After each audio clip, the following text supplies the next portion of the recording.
नमस्कार, मैं निकिता रस्तोगी स्वागत करती हूँ आपका डीएनपी इंडिया में। हम नजर डालेंगे आज की बड़ी खबरों पर। तो चलिए शुरुआत करते हैं बुलेटिन की, जिसमें सबसे पहले बात होगी दिल्ली की। बताएंगे कैसे रेखा गुप्ता के मुख्यमंत्री बनने से बीजेपी में खुशी की लहर है।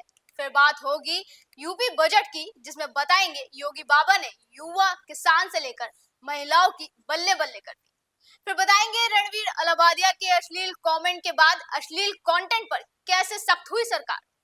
फिर बात होगी मणिपुर में राष्ट्रपति शासन लगते ही राज्यपाल ने क्या दिया अल्टीमेटम। आखिर में बताएंगे महाशिवरात्रि से पहले क्या हुआ बड़ा चमत्कार।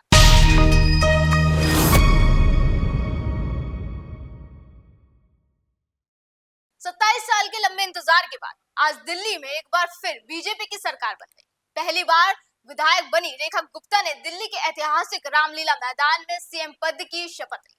रेखा गुप्ता को दिल्ली का मुख्यमंत्री बनाकर बीजेपी अब महिला मुख्यमंत्रियों की विरासत को आगे बढ़ाने की कोशिश कर रही है। साथ ही बीजेपी उन महिला वोटर्स पर भी फोकस कर रही है जिन्होंने चुनाव में पार्टी के पक्ष में जमकर मतदान किया। वहीं पार्टी के इस फैसले का बीजेपी सांसद मनोज तिवारी और बासु स्वराज ने भी जमकर तारीफ करी। पहले आप इन दोनों का बयान सुनिए, फिर बताएंगे कि रेखा गुप्ता के साथ साथ किन किन विधायकों को दिल्ली सरकार में मंत्री बनाया गया। आदरणीय प्रधानमंत्री श्री नरेंद्र मोदी जी के कुशल नेतृत्व में वो विकास का एक नया अध्याय दिल्ली की जनता के लिए रेखांकित करेंगे। बहुत ही ज़्यादा महत्वपूर्ण है, बहुत स्पेशल है और मैं दिल्ली की जनता को बहुत बधाई देती हूँ कि आदरणीय बड़ी बहन रेखा गुप्ता जैसी कर्मठ, जुझारू, मेहनती और अनुभवी ऐसी नेता को, ऐसी कार्यकर्ता को मुख्यमंत्री पद का आज शपथ लेने का सौभाग्य मिल रहा है। मैं जानती हूँ कि आदरणीय प्रधानमंत्री श्री नरेंद्र मोदी जी के कुशल नेतृत्व में वो वुमेन लेड डेवलपमेंट का भी एक नया अध्याय दिल्ली में चरितार्थ करेंगी और विकास का एक नया सूर्योदय लेकर आएंगी। सबसे पहले तो मैं अकेली महिला सांसद नहीं हूँ, मेरे साथ नहीं, दिल्ली से ही कमलजीत सहरावत जी भी है, तो ऐसा नहीं है। देखिए, ऐसा है, जैसा आप जानते हैं कि आदरणीय प्रधानमंत्री श्री नरेंद्र मोदी केवल महिला सशक्तिकरण की बात नहीं करते, वो महिलाओं के नेतृत्व में देश के सशक्तिकरण की बात करते हैं, विमेन लेड डेवलपमेंट की बात करते हैं। जब भी महिला पद ग्रहण करती हैं, इसका अर्थ है कि वो देश की नीति निर्माण में अपना योगदान करती हैं, वो देश की भाग्य विधाता बनती हैं। और नारी शक्ति वंदन अधिनियम आने ही वाला है। 18वीं लोकसभा आखिरी लोकसभा होगी जहां पर आप विमेन का थोड़ा अंडर रिप्रेजेंटेशन देख रहे हैं। अब तो सभी राजनीतिक दलों को 19वीं लोकसभा से 33% आरक्षण लाना ही होगा। देखो, आज दिल्ली के लिए एक बहुत बड़ा दिन है। दिल्ली बहुत समय से सिसक रही थी, बहुत समय से भ्रमित हो रही थी, बहुत समय से चाह रही थी कि कोई पार्टी ऐसी आए जो दिल्ली को उसका हक दिलाए। और आज भारतीय जनता पार्टी के कार्यकर्ता का मुख्यमंत्री पद का शपथ लेना, ये अगले 5 साल की दिल्ली के खुशियों की गारंटी है। मैं आप सभी को विश्वास दिलाता हूं कि आज दिल्ली के खुशियों की शुरुआत हो रही है।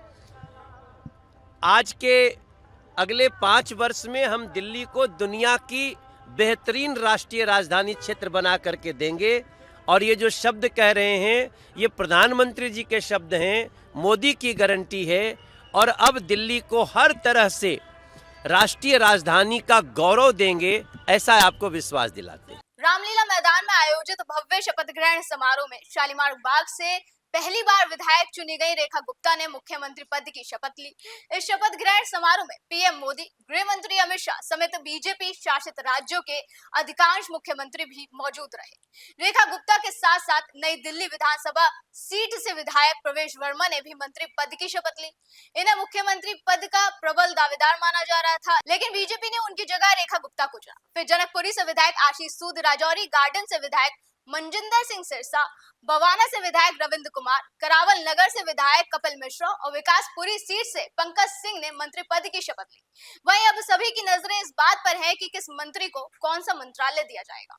आज उत्तर प्रदेश की योगी सरकार ने अपने दूसरे कार्यकाल का चौथा बजट पेश किया। ये बजट करीब 8,08,736 करोड़ 6 लाख रुपए का है, जो पिछले वित्त वर्ष से 9.8% अधिक है, जिसमें छात्रों, युवाओं से लेकर महिलाओं तक के लिए कई बड़ी बड़ी घोषणाएं करी। सरकार ने बजट में मेधावी छात्राओं को पात्रता के आधार पर स्कूटी देने का ऐलान किया। 4 नए एक्सप्रेसवे की घोषणा की गई। इसके साथ ही 58 नगर पालिकाओं को स्मार्ट सिटी बनाने का ऐलान किया। उज्ज्वला योजना में 2 मुफ्त सिलेंडर, अयोध्या में solar city, 8 data centre park बनाने जैसी बड़ी घोषणाएं की गई। साथ ही कमजोर वर्ग की बेटियों की शादियों में मदद पहुंचाने के लिए मुख्यमंत्री सामूहिक विवाह योजना को और मजबूती दी गई, जिसके लिए 550 करोड़ रुपए की रकम दी गई। सामान्य वर्ग के गरीब परिवारों की बेटियों की शादी में अनुदान योजना के लिए 50 करोड़ रुपए का बजट दिया गया। वहीं किसानों के लिए भी कई ऐसी घोषणाएं की गई जिससे किसानों को काफी फायदा होने वाला है। वहीं विपक्ष योगी सरकार के इस बजट पर सवाल खड़े करता दिखा। सपा मुखिया अखिलेश यादव ने आज प्रेस कॉन्फ्रेंस कर बजट को बड़ा ढोल बताया। सुनिए उन्होंने क्या कुछ कहा। ये बजट नहीं, बड़ा ढोल है।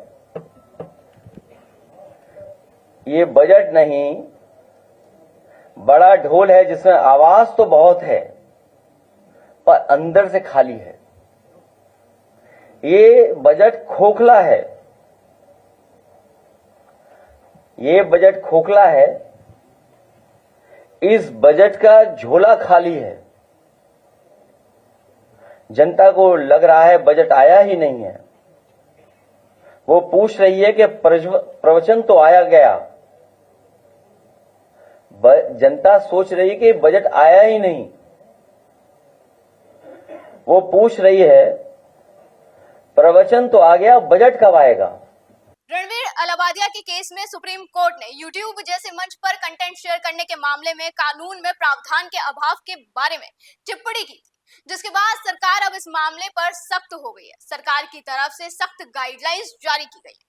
सोशल मीडिया पर अश्लील कॉमेडी को लेकर उपजे विवाद के बाद सूचना और प्रसारण मंत्रालय ने ओटीटी प्लेटफॉर्म को एक ताजा गाइडलाइन जारी की है, जिसमें उनसे कंटेंट नियमों का सख्ती से पालन करने और अश्लील कंटेंट पब्लिश करने से परहेज करने का आग्रह किया। सूचना प्रौद्योगिकी नियमों के मुताबिक ओटीटी सर्विस को प्रतिबंधित कंटेंट वितरित करने से रोक दिया गया है और उन्हें अपने प्रोग्रामिंग के लिए आयु आधारित क्लासिफिकेशन लागू करना होगा। नियमों में यह भी अनिवार्य किया गया है कि इन प्लेटफॉर्म की देखरेख करने वाले स्वनियामक निकाय दिशा निर्देशों का अनुपालन सुनिश्चित करें और प्लेटफॉर्म की ओर से आचार संहिता के उल्लंघन के लिए उचित सक्रिय कार्रवाई करें। आचार संहिता में अन्य बातों के साथ साथ ओटीटी प्लेटफॉर्म्स से ये अपेक्षा भी की जाती है कि वो कानूनी तौर पर प्रतिबंधित किसी भी कंटेंट को प्रसारित ना करें। मणिपुर में मई 2023 से हिंसा जारी है। राज्य में लंबे समय तक हिंसा काबू न कर पाने के बाद पिछले दिनों मणिपुर के मुख्यमंत्री बीरेंद्र सिंह ने इस्तीफा दे दिया था, जिसके बाद राष्ट्रपति शासन लागू कर दिया गया है। अब राज्यपाल ने उपद्रवियों को बड़ा अल्टीमेटम दिया। मणिपुर में राष्ट्रपति शासन लगने के बाद राज्यपाल अजय भल्ला ने उपद्रवियों को सभी समुदाय के लोगों से लूटे हुए और अवैध हथियारों को 7 दिन के अंदर सरेंडर करने की चेतावनी दी है। राज्यपाल ने बयान जारी कर कहा, शांति और सांप्रदायिक सद्भाव को प्रभावित करने वाली दुर्भाग्यपूर्ण घटनाओं से पिछले 20 महीनों से घाटी और पहाड़ियों दोनों में मणिपुर के लोगों को भारी कठिनाइयों का सामना करना पड़ा। मैं सभी समुदाय के लोगों, विशेष रूप से घाटी और पहाड़ियों के युवाओं से अपील करता हूँ कि वो स्वेच्छा से आगे आए और लूटे गए और अवैध रूप से रखे गए हथियारों और गोला बारूद को अगले 7 दिनों के भीतर निकटतम पुलिस स्टेशन या चौकी या सुरक्षा बल कैंप में सरेंडर कर दें। साथ ही कहा कि अगर ऐसे हथियार निर्धारित समय के भीतर वापस कर दिए जाते हैं तो कोई दंडात्मक कार्रवाई शुरू नहीं की जाएगी। अगर इसके बाद ऐसे हथियार किसी पर मिलते हैं तो कड़ी कार्रवाई की जाएगी। महाशिवरात्रि में अब महज 1 हफ्ते से भी कम समय रह गया है। उससे पहले उत्तर प्रदेश के हापुड़ जिले में खुदाई के दौरान एक शिवलिंग मिला। इसकी खबर फैलते ही भोले बाबा के प्रति बड़ी संख्या में श्रद्धालुओं की आस्था अभी से उमड़नी शुरू हो गई है। दरअसल ये घटना हापुड़ के बाबूगढ़ क्षेत्र के गांव रसूलपुर की है। रसूलपुर गांव स्थित जंगलों में स्थानीय लोगों ने जब जमीन पर सांपों का एक झुंड देखा तो गांव में तरह तरह की चर्चाएं होनी शुरू हो गई। इसी बीच सर्प वाली जगह की खुदाई की गई तो वहां से करीब 1 फीट का शिवलिंग मिला। गांव में खुदाई के दौरान शिवलिंग मिलने की खबर जंगल में आग की तरह फैल गई, जिससे गांव में घर घर से लोग शिवलिंग की पूजा पाठ करने के लिए उमड़ पड़े। दूर दूर से भी श्रद्धालु आकर शिवलिंग की पूजा अर्चना और दुग्धाभिषेक अभिषेक कर रहे हैं। बता दें, इस साल महाशिवरात्रि 26 फरवरी को है। ऐसे में महाशिवरात्रि से पहले हापुड़ के बाबूगढ़ क्षेत्र में शिवलिंग का मिलना चर्चा का विषय बना हुआ है। स्थानीय लोग इस तरह से शिवलिंग के मिलने को एक शुभ संकेत के रूप में देख रहे हैं।